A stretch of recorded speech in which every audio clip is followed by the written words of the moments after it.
দর্শক, গত বছর জুলাই আন্দোলনের পরে জুলাই যোদ্ধা, সমন্বয়ক, বৈষম্যবিরোধী আন্দোলনের নেতা, এনসিপি, বাকসাস, এই ব্যাপারগুলো বিভিন্ন কর্মকাণ্ডের মাধ্যমে এত বেশি বিতর্কিত হয়েছে।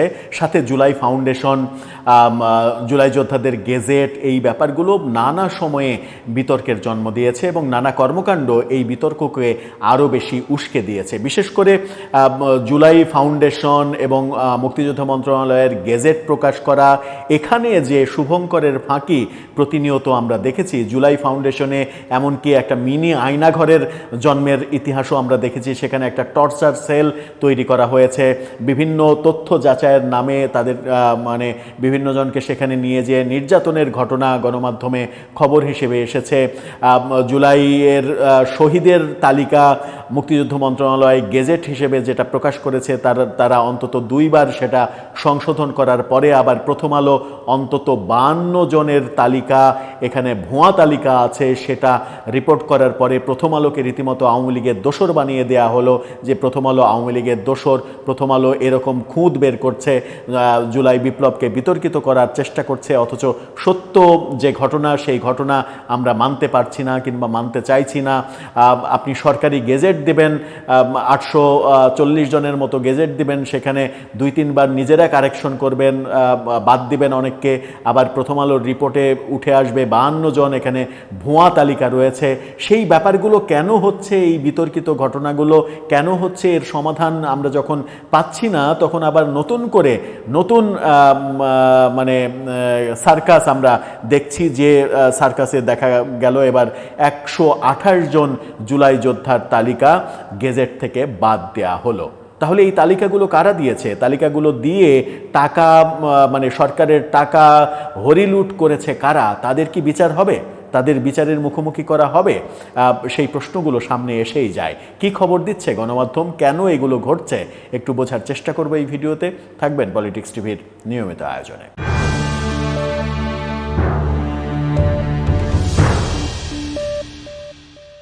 দর্শক, বলছিলাম জুলাই ফাউন্ডেশন, জুলাই গেজেট, আহত নিহতদের তালিকা, ভুয়া তালিকা,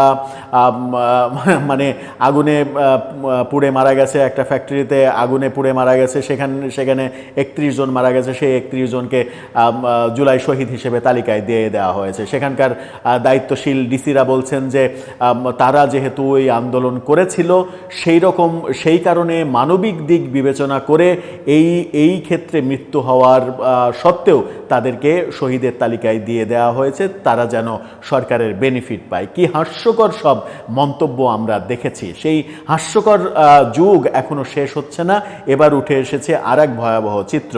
21 টেলিভিশনের শিরোনামটা দেখলে আপনারা বুঝতে পারবেন। সেখানে বলা হচ্ছে বাতিল হলো 128 জুলাই যোদ্ধার গেজেট। চিন্তা করা যায়, 128 জনের গেজেট বাতিল হয়েছে। 128 জনের গেজেট যখন একবারেই বাতিল হচ্ছে, তখন কি আপনি নিশ্চিত করে বলতে পারেন যে এখনও ওখানে শত শত নামের তালিকা, ভুয়া নাম নেই? নিশ্চিত করে বলার কোনো উপায় নেই। এই যে 128 জনের ভুয়া তালিকা, এরা যে এতদিন সুযোগ সুবিধা নিল, সরকারের টাকার বারো ছড়াদ্দ করলো, তার হিসাব দিবে কে? এর জন্য দায়ী ব্যক্তিরা কি শাস্তি পাবে? এই কাজ যারা করেছে তারা কি শাস্তির আওতায় আসবে? এই প্রশ্নের উত্তর আমার মনে হয় যে কোনো কালেই আমরা পাবো না।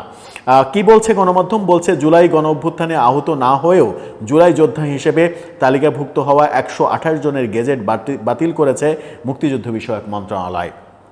মুক্তিযুদ্ধ মন্ত্রণালয়ের এক বিজ্ঞপ্তিতে গতকালকে জানানো হয়েছে 128 জন জুলাই যোদ্ধার গেজেট বাতিল করে প্রজ্ঞাপন জারি করা হয়েছে। প্রতারণার মাধ্যমে জুলাই যোদ্ধা হিসেবে তালিকাভুক্ত হয়ে যারা সরকারের অর্থ আত্মসাৎ করেছেন তাদের বিরুদ্ধে আইনানুগ ব্যবস্থা নেওয়া হবে বলেও জানা গেছে। আইনানুগ ব্যবস্থা নিতে যান, তারপরে দেখা যাবে যে নতুন আরেকটা আন্দোলন, যে এই আন্দোলন জ্বালাও পোড়াও, ঘেরাও, সচিবালয় ঘেরাও, তারপরে দেখা যাচ্ছে তাদের অনশনে পানি খাওয়াতে যাচ্ছে সরকারের কোনো উপদেষ্টা।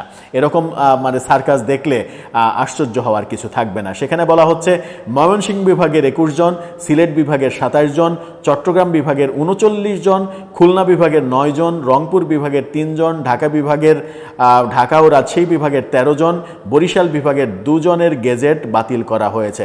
মানে এখানে মানে অপরাধের সংখ্যা বরিশালে সব থেকে কম সেটা দেখা যাচ্ছে। তারপরে হচ্ছে রংপুর 3 জন মাত্র। অভ্যুত্থানে আহত ব্যক্তিদের প্রকাশিত গেজেট তালিকায় কিছু জুলাই যোদ্ধা আহত নন, আন্দোলনে সম্পৃক্ত থেকে আহত হননি এবং কয়েকজনের নামে একাধিক গেজেট প্রকাশিত হওয়ায় 128 জনের গেজেট বাতিলের জন্য জেলা কমিটি সুপারিশ করে। তাদের সুপারিশের ভিত্তিতে মুক্তিযুদ্ধ মন্ত্রণালয় তাদের গেজেট বাতিল করেছে। জুলাই গণ অভ্যুত্থানে নিহত ব্যক্তিদের জুলাই শহীদ এবং আহত ব্যক্তিদের জুলাই যোদ্ধা হিসেবে স্বীকৃতি দিয়েছে সরকার। জুলাই শহীদ পরিবার ও জুলাই যোদ্ধাদের এককালীন অর্থ সহায়তা ছাড়াও প্রতি মাসে ভাতা দেওয়া হচ্ছে। 2 দফায় 844 জন জুলাই শহীদের নামে গেজেট প্রকাশ করা হয়। এর আগে 8 জনের গেজেট বাতিলও করা হয়। এটা একটু ভুল তথ্য।